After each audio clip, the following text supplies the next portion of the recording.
بسم الله الرحمن الرحيم فلولا نفر من كل فرقة منهم طائفة ليتفقهوا في الدين ولينذروا قومهم إذا رجعوا إليهم لعلهم يحذرون.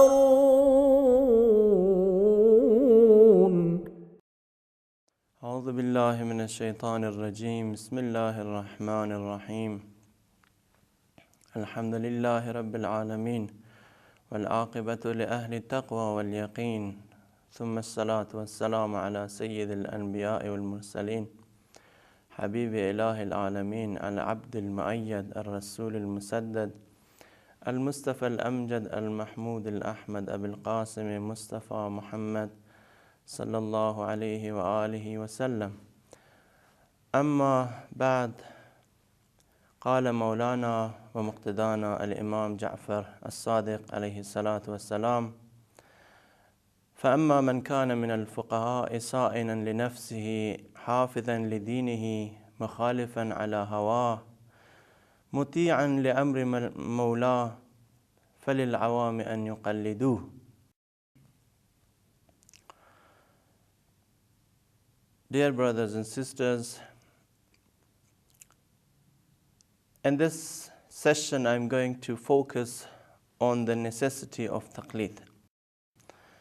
Taqlid is one of the contentious issues, one of the controversial issues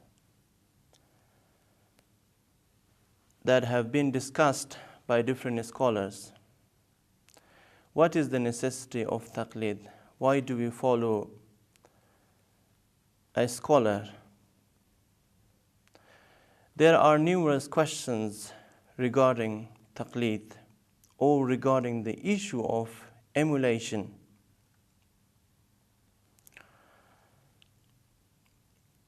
When it comes to the necessity of taqlid, of course, again, the scholars have different views, have different opinions, whether taqlid in this time of widespread education is necessary or not.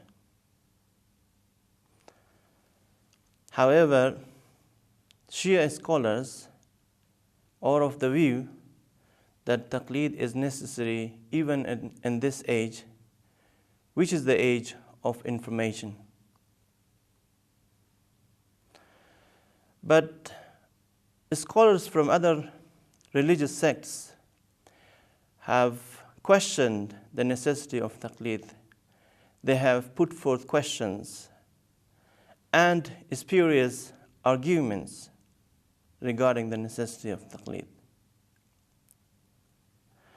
I'll come to it and I will explain the different views and opinions regarding the necessity of taqlid.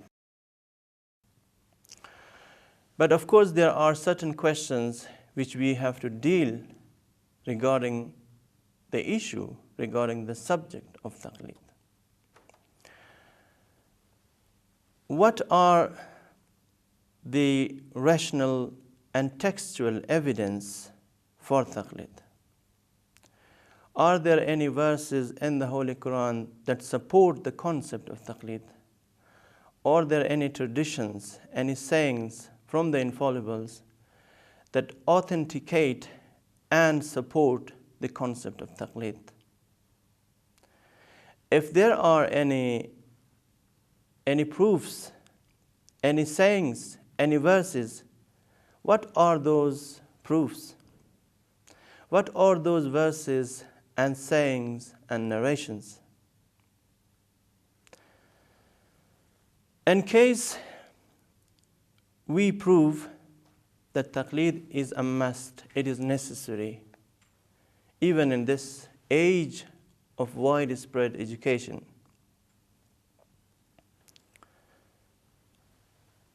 how are you going to do the taqlid? What is the procedure of taqlid?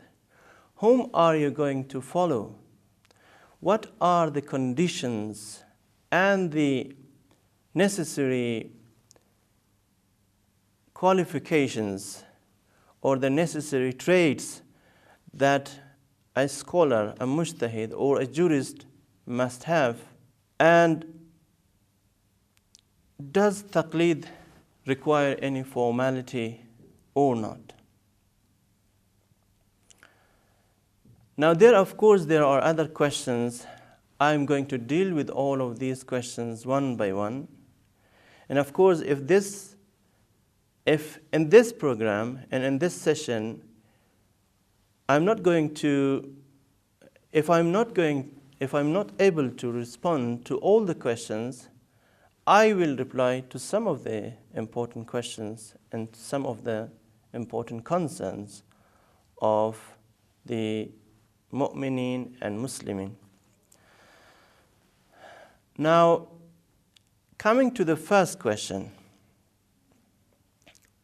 why is taqlid necessary? Taqlid is something rational.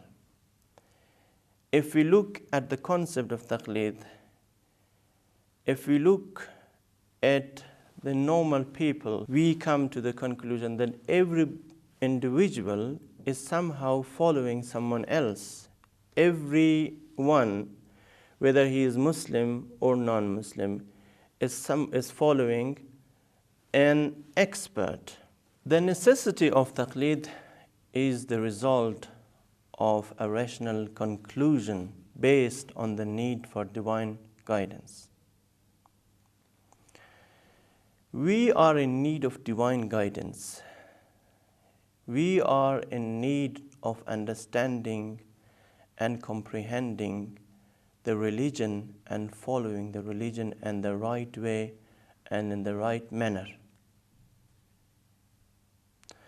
It is not possible for us to delve into the religion and into the religious books, to read all the sources, to read and understand the Quran and tradition. And of course, it is not rational also for all Muslims to engage in understanding jurisprudence. Different people in the community, different people in the society should engage in different activities. Some should study medicine, some should study biology, some should study physics, some should study philosophy, some should study the Quranic sciences. And of course, some of us should engage in studying jurisprudence. It is not possible and practicable for Muslims to study jurisprudence and not to engage in other activities. The Holy Quran says, فَلَوْلَا نَفَرَ مِنْ كُلِّ فِرْقَةٍ مِّنْهُمْ طَائِفَةٌ لِيَتَفَقَّهُوا فِي الدِّينِ وَلِيُنذِرُوا قَوْمَهُمْ إِذَا رَجَعُوا إِلَيْهِمْ. Of every community, there should be a section of people, a group of people who should migrate, who should go out and engage in studying religion. They should specialize in religion. They should learn the religion. And then they should come back to their people. They should get back to their community and warn them. Of course, this ayah, this verse from the Holy Quran has two interpretations. I'm not going to mention those two interpretations, but this is one of the meanings of this verse, that of every people there should be some people, some individuals who should go out and seek knowledge and then come back and warn their people. And of course, this verse of the Holy Quran is also a proof. It's also an evidence substantiating the concept of taqlid. There's also another verse which says, فَاسْأَلُوا أَهْلَ الذِّكْرِ إِن كُنْتُمْ لَا تَعْلَمُونَ. Ask if you do not know. If you do not know, ask those people who know. Go to them, ask your question, put forth your question, and ask to understand what you do not know, to know what you do not know. This verse, فَاسْأَلُوا أَهْلَ الذِّكْرِ إِن كُنْتُمْ لَا تَعْلَمُونَ, this is one of the main verses in the Holy Quran that support the concept of taqlid. The concept of taqlid is not something difficult to understand. It is very easy. What does taqlid mean? Taqlid literally means imitation.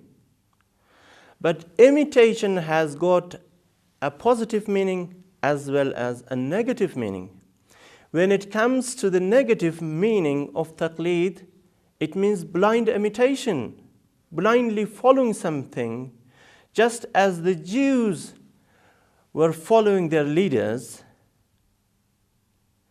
If there are some narrations from the infallible Imams and also from the Prophet, peace be upon him, condemning and reprehending those people who are following, those narrations refer to blind imitation. They have nothing to do with the emulation, with following of a learned person by an ignorant person. The concept of taqlid, and of course, I will mention also some of the narrations, some of the very clear and very explicit narrations concerning taqlid, concerning the subject of taqlid, inshallah. يا محول الحول والأحوال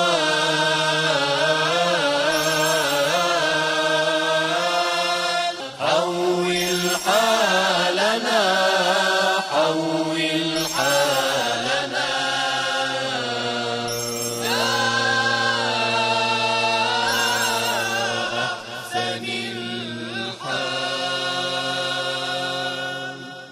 What are the narrations which refer clearly and explicitly to the concept of taqlid? Imam Ja'far al-Sadiq alayhi salatu wassalam said, فأما من كان من الفقهاء سائنا لنفسه حافظا لدينه مخالفا على هواه مطيعا لأمر مولاه فللعوام أن يقلدوه. If there is anyone among the fuqaha who is in control over his own self, who protects his religion, suppresses his evil desires, and is obedient to the command of his master, then it is necessary for the people, for the laity, and for the populace to turn to him, to follow him, to ask him his questions. This is one of the clear narrations. We cannot follow every person who claims to be a scholar, who claims to be a jurist, who claims to be a jurisprudent. Although taqlid is very easy and very simple, but of course whom we follow And what are the conditions, qualifications, and traits that make a person qualified and eligible for taqlid? Of course, the narration refers that if there is a jurist who controls his nafs, who protects his religion, who suppresses his evil desires, and who obeys his master, then he is qualified for taqlid. He is eligible for taqlid. But if there is someone who is not obedient to the command of his master, who is not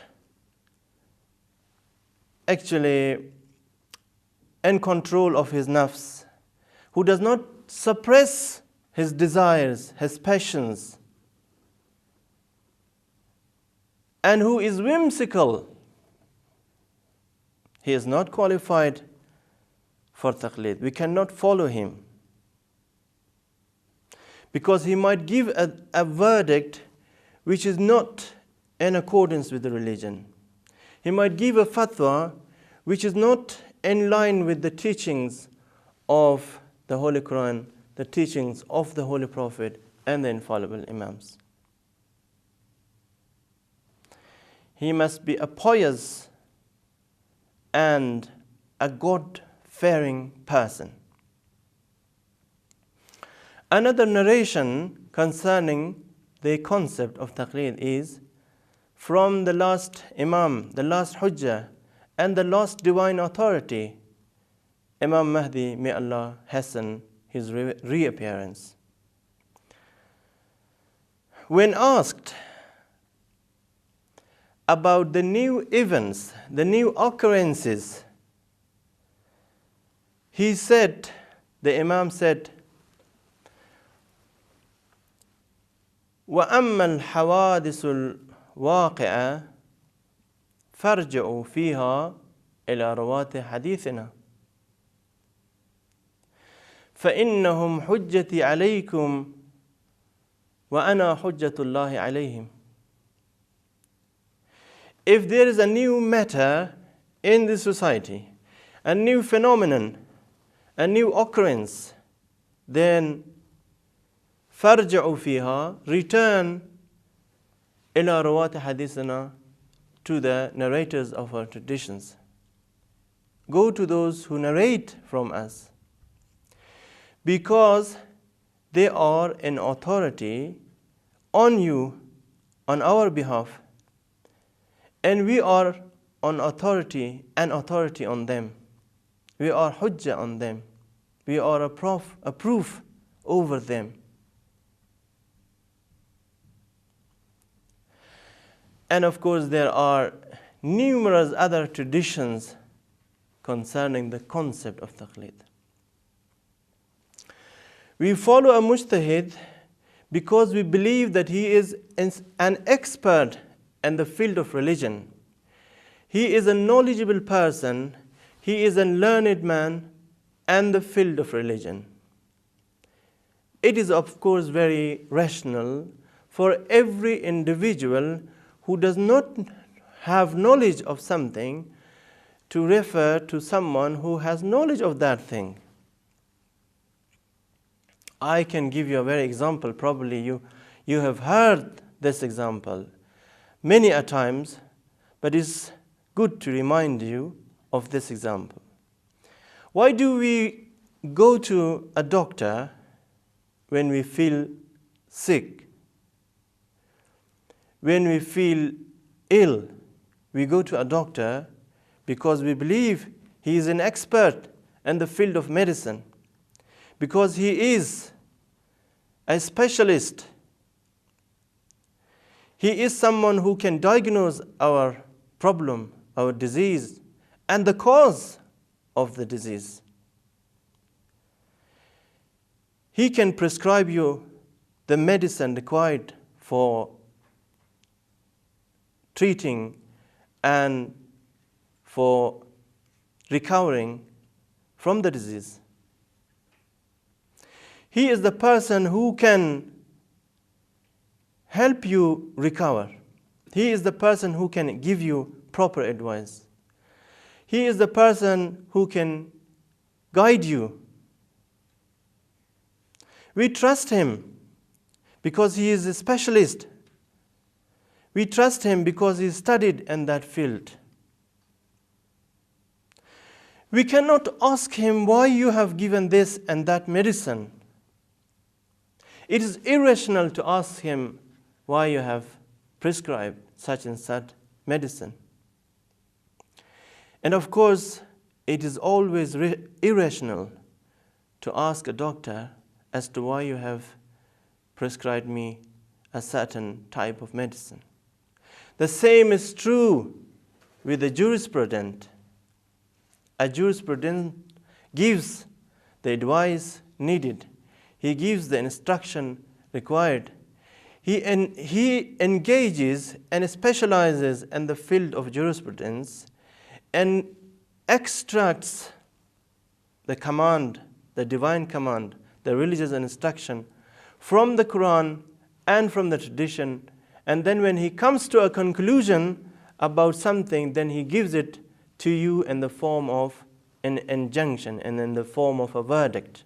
ناجيتك يا رحمن ودعوتك يا ديان يا خالق الإنسان الله الله الله يا خالق الإنسان الله الله الله. We should trust the jurisprudent because he is the only expert in the field of religion. He is the only expert in the field of jurisprudence. He is the only person who can deduce and infer Islamic laws from the authoritative sources such as the Quran and tradition. It is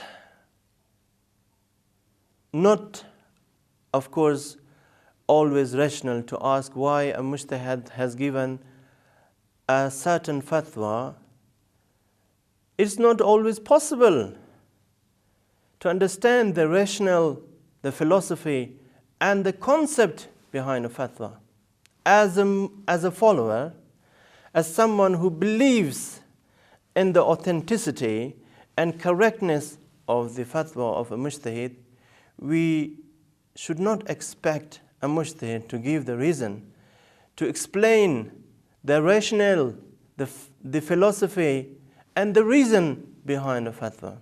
In the same way that we cannot ask a doctor, we cannot ask a jurisprudent about the reason and the philosophy or the purpose behind a certain verdict. Of course, it is necessary for every individual, for every person, to refer to the one who is the most knowledgeable, the most experienced, the most skillful person. It does not make any difference whether he is a doctor, whether he is a builder, whether he is an architect, whether he is an engineer, whether he is a jurist, or whether he is a biographer. It does not make any difference. The more knowledgeable a person, the more knowledgeable an expert, the less he is likely to make any mistakes. If there is a surgeon, if there are two surgeons, let's assume, if there are two surgeons, and we believe that one of the surgeons is more experienced and more skillful, it's always advisable to refer to the one who is more skillful. You cannot submit yourself to someone, to a surgeon who has no experience. He might have studied something, he might have gained some knowledge about surgery, but you always refer to the one who has gained enough experience and of whose view and whose action and whose advice and whose work you are confident. The same is true with a jurist. you should always follow a jurist who is the most experienced, the most qualified, the most learned, the most knowledgeable person. Because if a jurist is less knowledgeable, if he is less learned, then it is very much likely that he might commit mistakes in his fatwa. He might commit errors. He might give you a piece of advice which might be wrong in reality. That's why the more learned a jurisprudent is, the more experienced a jurisprudent, a marja, a mujtahid is, the more likely it is that his fatwa might be correct. His fatwa is more likely to be correct, to be authentic. It's a reality in everybody's life, that every ignorant person refers to a person who is knowledgeable. Even a mujtahid in his daily life refers to a person who is expert. Where do you think a mujtahid goes when he feels illness? To whom does he turn when he has, let's say, a physical problem, or let's say when he is ill? He turns to a doctor. To whom does a mujtahid turn when he wants to build a house, when he wants to build a school, a religious school? Of course, he refers to a builder, to an architect, to a mason, and to an engineer. A jurisprudent is not an expert in all field. He is an expert in the field of jurisprudence. He is an expert in the field of religion and the field of biography. He is not necessarily a philosopher. He is not necessarily a mystic. He is not necessarily someone who is in divine communication. He is in communication with God. Some people wrongly believe, that if someone is a mujtahid, he has knowledge of the absence, he has knowledge of ghaib, he has knowledge of the occultation, and he has knowledge of everything on earth. No. A mujtahid is not necessarily a person who knows everything about the religion, about God, about the unseen. He is the concept of experience, the concept of skillfulness, and the concept of learnedness is something relative.